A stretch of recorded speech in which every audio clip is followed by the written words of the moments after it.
First contact and fatal miscalculation. High Admiral Vexthor stood at the helm of the Crixan Empire's flagship, the Eternal Dominion, his crystalline exoskeleton reflecting the soft purple glow of the bridge's holographic displays. For 10,000 cycles, the Crixans had ruled their section of the galaxy unopposed. Their technological supremacy was absolute, their military doctrine perfected through countless conquests. High Admiral. The sensor officer's voice carried a note of curiosity. We've detected unusual energy signatures from the unexplored Sector 7. Vexthor's secondary eyes focused on the readout while his primary set remained fixed on the strategic display. The energy patterns were crude, inefficient, and somehow fascinating. Classification. Unknown, sir, but the signatures suggest a spacefaring civilization, albeit primitive. They're using some form of nuclear fusion drive we haven't seen before. Vexthor's mandibles clicked in amusement. Another young race stumbling into the cosmos, ready to be absorbed into the Empire. Send a standard reconnaissance fleet. 3 warships should suffice. The response came 3 days later, and it wasn't what anyone expected. 2 of the warships were completely destroyed.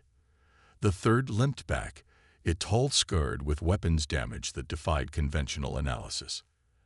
They call themselves humans, the surviving captain reported, his chin pale with shock.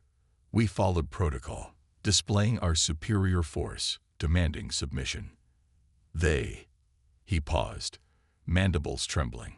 They laughed. High Admiral. They actually laughed at us through the communications channel. Then they demonstrated what they called proper spaceship design by targeting our quantum shield generators with conventional kinetic weapons. Vexthor's crystalline armor darkened with anger. Impossible. Our shields are impenetrable to primitive projectile weapons. They weren't just firing projectiles, sir. They were firing engineered debris fields. The first wave would destabilize our shield harmonics, the second would slip through the fluctuations, and the third, the captain's antennae drooped. The third would strike exactly where the first 2 waves had weakened our hull structure. The bridge fell silent. The Crixan military had never encountered such tactics. Their warfare was built on elegant energy weapons and sophisticated shield technology. The idea of using calculated debris patterns as a weapon was barbaric, primitive, and terrifyingly effective. Show me, Vexthor demanded. The tactical display illuminated, showing the battle from multiple angles. The human ships were ugly, practical things, lacking the crystalline beauty of Crixan design.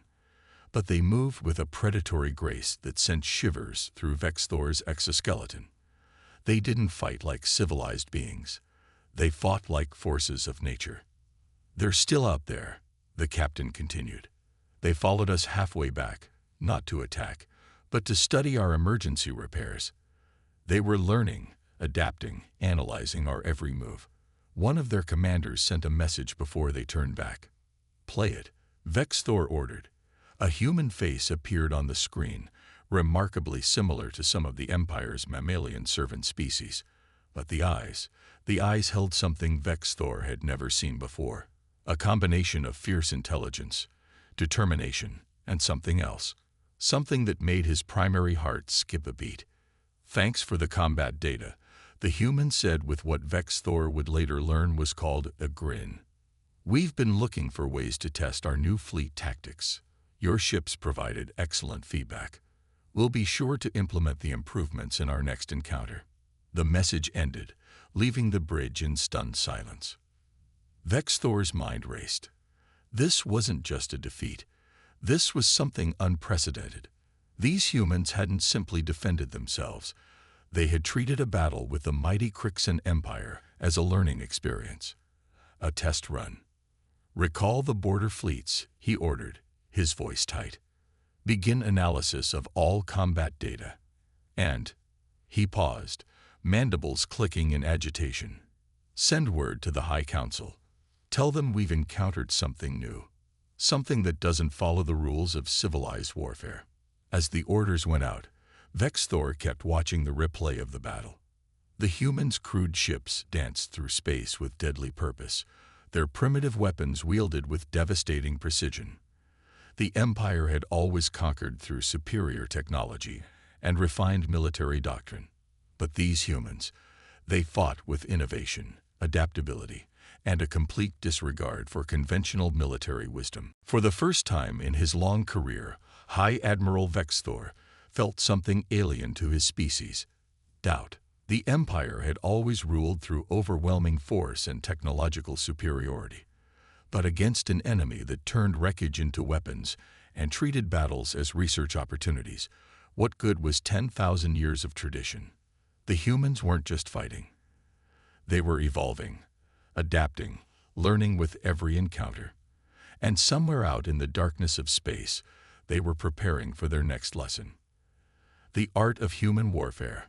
The strategic analysis chamber of the Eternal Dominion hummed with nervous energy as dozens of Crixan military experts pored over battle footage.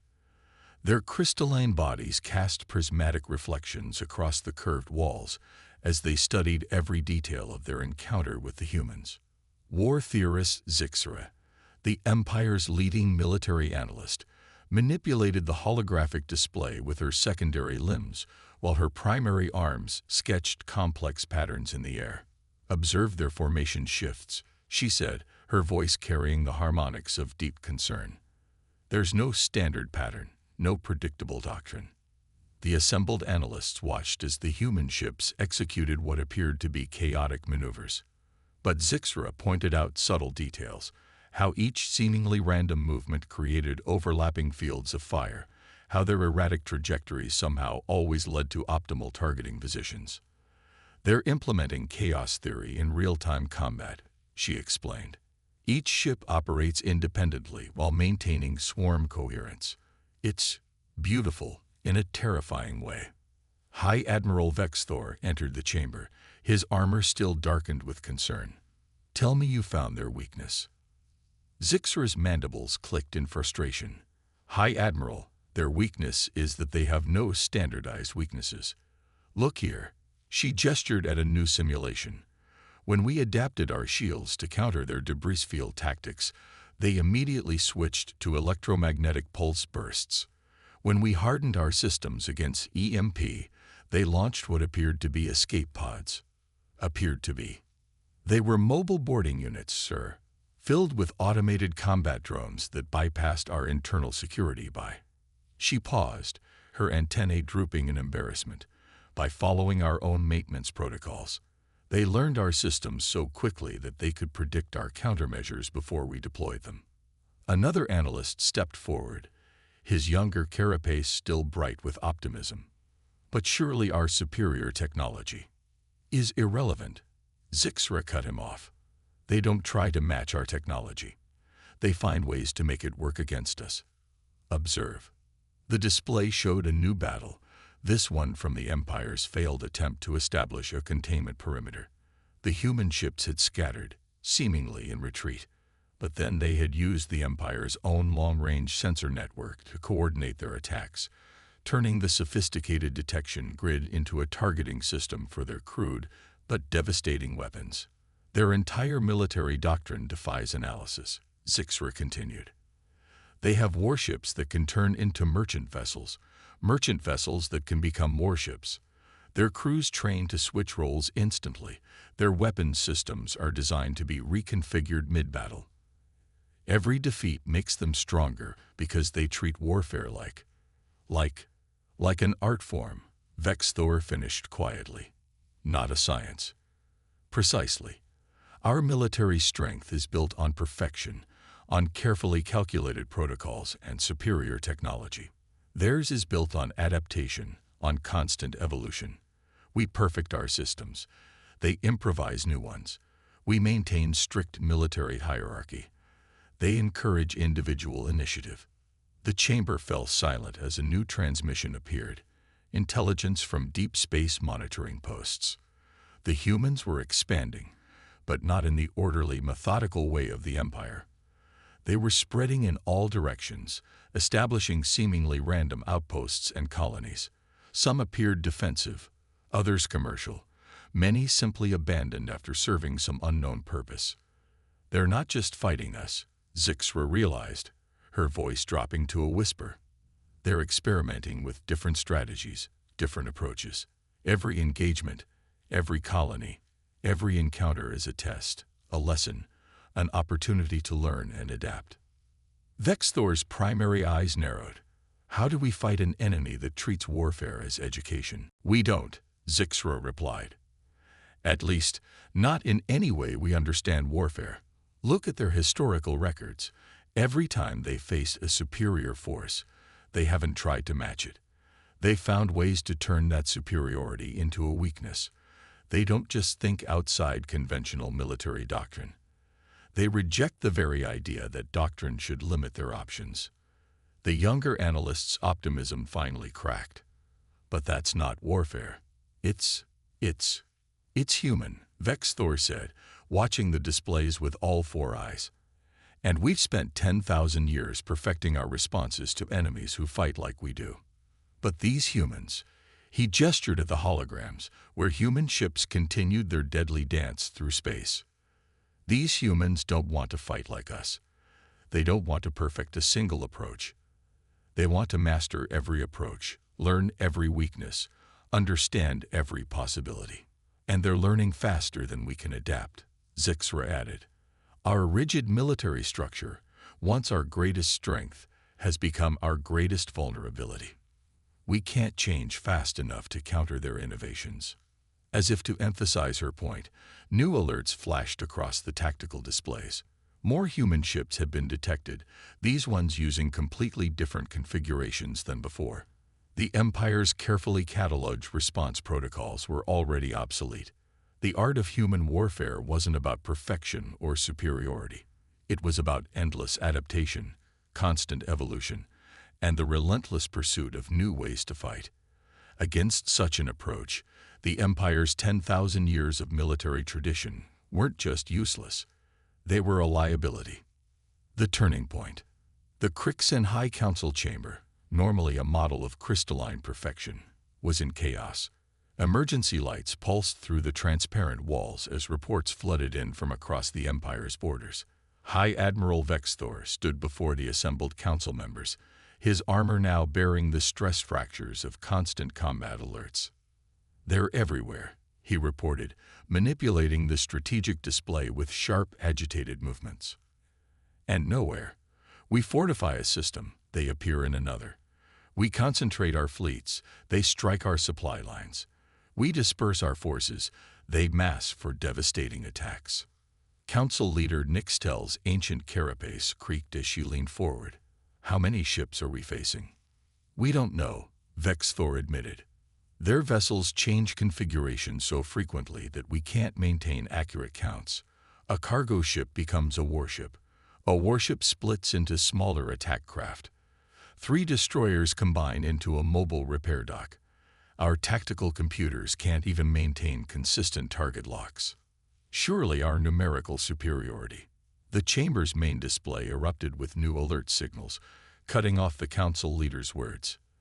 The humans had launched their largest offensive yet, but not against the Empire's core worlds as expected.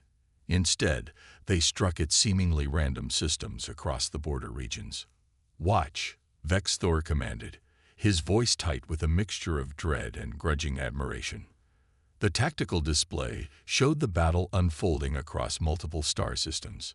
Human ships appeared from fold space in impossible patterns. Their crude faster than light drives shouldn't have been capable of such precise coordination. But they emerged exactly where they needed to be, striking at critical infrastructure with surgical precision. "They're using our own defense networks against us again," war theorist Zixra announced, rushing into the chamber. "But this time, it's worse. They found a way to turn our quantum communication relays into weapons every time we try to coordinate our fleet movements. A blinding flash on the tactical display emphasized her point. One of the Empire's largest battle groups had just been caught in a trap. The humans hadn't just anticipated their movement. They had manipulated it. "They leaked false intelligence," Vexthor explained, his mandibles clicking in agitation. made us think we had discovered their weakness. Our fleet moved to exploit it, exactly as they planned. And then, the display showed the aftermath. The proud Imperial ships, their crystalline hulls shattered, their refined energy weapons useless against an enemy that refused to fight according to any civilized rules of engagement. But it wasn't just a military defeat, it was a profound technological humiliation. They used our own shield harmonics to create a resonance cascade, Zixra reported. Our advanced defensive systems, the most sophisticated in known space, became the weapon of our destruction. The humans didn't need to overcome our technology. They simply turned it against itself. A younger council member's carapace paled. But that's impossible. The calculations required, the precise timing. They didn't calculate it, Vexthor interrupted. At least, not the way we would. They experimented, adapted, learned. Every previous engagement wasn't just combat. It was data collection. They were learning how our shields worked, not to copy them, but to exploit them. The tactical display continued to light up with new alerts. The humans weren't just winning battles. They were unraveling the very fabric of Imperial military doctrine. Each defeat exposed another weakness, another assumption that humans simply refuse to accept as limitation. We've confirmed reports from the Centauri sector, a communication officer announced, his voice trembling. The humans, they're not just fighting our ships. They're teaching other species how to resist us, sharing their tactics, their approaches, their way of thinking. The council chamber erupted in alarmed chittering. The Empire had faced rebellions before, but they had always been isolated, containable. This was different. The humans weren't just fighting. They were spreading their art of warfare like a virus through the galaxy. It's not just military knowledge they're sharing, Zixra added quietly.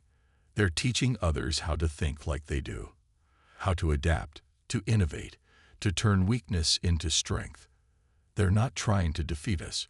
They're trying to revolutionize how war itself is waged in this galaxy. The display showed more human ships emerging from fold space, their crude but effective designs a stark contrast to the elegant Imperial vessels they were systematically dismantling. But now they were accompanied by ships of other species, all moving with that same unpredictable yet coordinated grace. This, Vexthor announced, his voice heavy with realization, is how an empire that has stood for 10,000 years falls. Not to superior technology, not to overwhelming numbers, but to an idea. The idea that warfare isn't about perfection, it's about adaptation.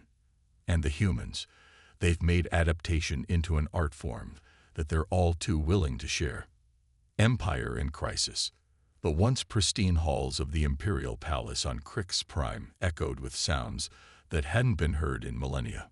Argument, dissent, and fear. Crystal walls that had reflected nothing but order and harmony for 10,000 years now witnessed the unraveling of an empire. Council leader Nyx Tell surveyed the emergency session from her elevated position, her ancient carapace dulled with stress. Before her, the Imperial Advisory Chamber had divided into factions, their crystalline forms reflecting their agitation in shifting patterns of light and shadow. We must sue for peace. The Commerce Minister's voice carried the harmonics of desperation. Every day we fight, we lose more than ships and territory. We're losing our trading partners, our tributary worlds, our very economic foundation. Peace. The War Minister's carapace flushed dark with rage. With animals who reject every principle of civilized combat, who turn our own technology against us, who spread their chaos through. Chaos. High Admiral Vexthor interrupted, entering the chamber. His once pristine armor was now etched with battle scars, worn like badges of hard-won wisdom. No, not chaos. Understanding. The humans don't reject principles. They reject our assumption that principles should be rigid. The assembled leaders turned to face him as he approached the central display. With a gesture, he brought up footage from their latest defeats. But this time, he showed something different. Not just battles, but their aftermath. Watch, he commanded. Watch what they do after they win. The footage showed human ships, their crude but effective designs now familiar to all, approaching disabled Crixan vessels. But instead of destroying them, they were helping them. They rescue our crews, Vex Thor explained. Repair what damage they can. Share their medical technology, which we dismissed as primitive, but which works remarkably well on crystalline life forms. And then they talk to our people. Share ideas. Ask questions. Questions. The science minister's antennae twitched with interest. About everything. Our technology, our society, our art. They're fascinated by our crystalline architecture. They've already adapted some of our energy transmission principles for their own use. They don't want to destroy us. They want to learn from us, even as they defeat us. The chamber fell silent as the implications sank in. The humans weren't just winning battles. They were winning minds. Reports from conquered territories are disturbing, the intelligence director added. Worlds we've ruled for thousands of years aren't rising in rebellion. They're simply changing, learning, adapting. The humans establish trade relations, share technology, encourage innovation. They're not destroying our empire, they're transforming it. New displays showed scenes from various worlds. Crixan engineers working alongside humans, combining crystalline technology with human adaptability. Former slave species developing their own unique approaches to space travel. Trading posts where dozens of species exchange not just goods but ideas. Our empire was built on stability. Council leader Nixtel observed, her voice carrying the weight of millennia. On perfection. On the idea that there is one right way to do things, and that we had found it. But these humans, she gestured at the displays. They don't believe in one right way. They believe in finding new ways. And they're teaching others to do the same. The commerce minister's color shifted to a deeper shade of concern. Our entire economy is based on controlling and standardizing technology. If every world starts innovating, starts adapting, then we lose control, Vex Thor finished. But perhaps that's not entirely a bad thing. The chamber erupted in shocked chittering. Vex Thor raised all four arms for silence. I fought them. I studied them. I've watched them turn our greatest strengths into weaknesses. But I've also seen them turn defeat into opportunity, conflict into cooperation. They don't want to rule the galaxy. They want to wake it up. He manipulated the display again, showing scenes from worlds where human influence had spread. Crixan cities where crystalline spires now housed research centers combining technologies in ways their builders had never imagined. Shipyards where vessels of multiple species design were being constructed, each incorporating lessons learned from the others. Our empire is in crisis, Vex Thor concluded. But not because we're being destroyed. We're in crisis because we're being shown a different way to exist. The humans aren't just defeating our military. They're challenging our understanding of what civilization can be. The council chamber fell into troubled silence as the displays continued to show their empire transforming. They had spent 10,000 years perfecting their way of life, only to have humans demonstrate that perfection itself might be a form of stagnation. And in the darkness of space, more human ships emerged from fold space, bringing with them not just weapons of war, but ideas that would reshape the galaxy. The final revelation. The Grand Chamber of Eternal Light, the most sacred space in the Crixan Empire, had never hosted a meeting like this. Its crystalline walls, designed to amplify the wisdom of emperors, now reflected the faces of both Crixan leaders and human representatives. High Admiral Vex Thor stood at the center, his battle-scarred armor a stark contrast to the chamber's pristine surfaces. We have called this gathering, Council Leader Nixtel announced, her ancient voice carrying across the chamber, to address the future of our civilization. The human delegation was small, just 3 individuals, but their presence seemed to fill the massive space. Their leader, Admiral Sarah Chen, stood with a relaxed confidence that still unsettled many of the Crixan officials. For 10,000 years, Nixtel continued, We built an empire on the principle of perfection. We believed we had achieved the pinnacle of civilization. And then, her carapace shifted colors with emotion. Then we met humanity. Admiral Chen stepped forward. "You did achieve perfection," she said, surprising the assembled Crixans. "Your crystalline technology, your unified society, your architectural marvels, they're all incredible achievements. Your mistake wasn't in reaching for perfection. It was in stopping there." Vexthor's mandibles clicked in sudden understanding. Because perfection, to humans, isn't a destination. It's a process. "Exactly," Chen smiled. "Every time we perfect something, we immediately start looking for ways to improve it. It's not because what we have isn't good enough. It's because we can't help wondering what if." The chamber's displays activated, showing scenes from across the transformed empire. Worlds where Crixan crystalline technology had been combined with human adaptability. Ships that merged the elegance of imperial design with the practical innovation of human engineering. But most importantly, it showed people, humans, Crixans, and dozens of other species, working together, learning from each other. "We didn't come to destroy your empire," Chen continued. "We came to challenge it, to wake it up. Every time you fought us, we learned from you. And whether you realized it or not, you were learning from us too." The displays showed battle footage, but from a new perspective. Every time the Empire had developed a counter to human tactics, the humans had celebrated. Every imperial innovation, even those that had successfully defended against human attacks, had been met with enthusiasm rather than frustration. "You see," Chen explained, "we didn't just want to win battles. We wanted to prove that even a civilization as advanced as yours could still grow, could still evolve, could still surprise itself." Vexthor stepped forward. "We thought they were studying us to destroy us." He addressed his fellow Crixans, but they were pushing us to remember something we had forgotten. The joy of discovery, the thrill of adaptation, the power of change. The chamber filled with murmurs as the Crixans processed this revelation. Their empire hadn't been defeated. It had been challenged to grow beyond its self-imposed limitations. "Your empire stands at a crossroads," Chen said. "You can cling to the perfection you've achieved, or you can join us in asking, what's next? We're not offering surrender terms. We're offering partnership." The displays shifted again, showing plans for joint human Crixan ventures, research centers, exploration fleets, trading posts, all combining the strengths of both civilizations. "Because the truth is," Chen continued, "the galaxy needs both of us.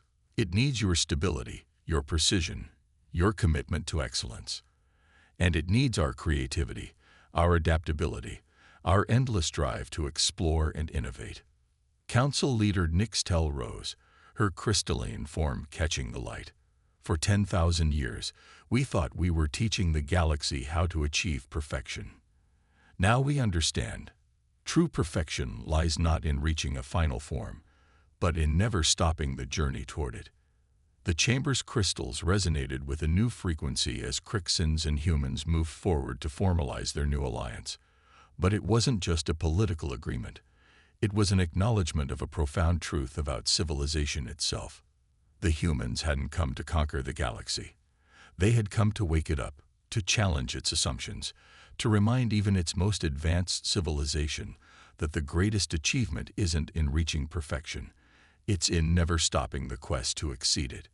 And in the space above Crix Prime, human and Crixan ships flew together, their combined forms creating patterns that were neither purely ordered nor purely chaotic, but something new. Something that spoke of a future where perfection wasn't a fixed point, but an endless journey of discovery.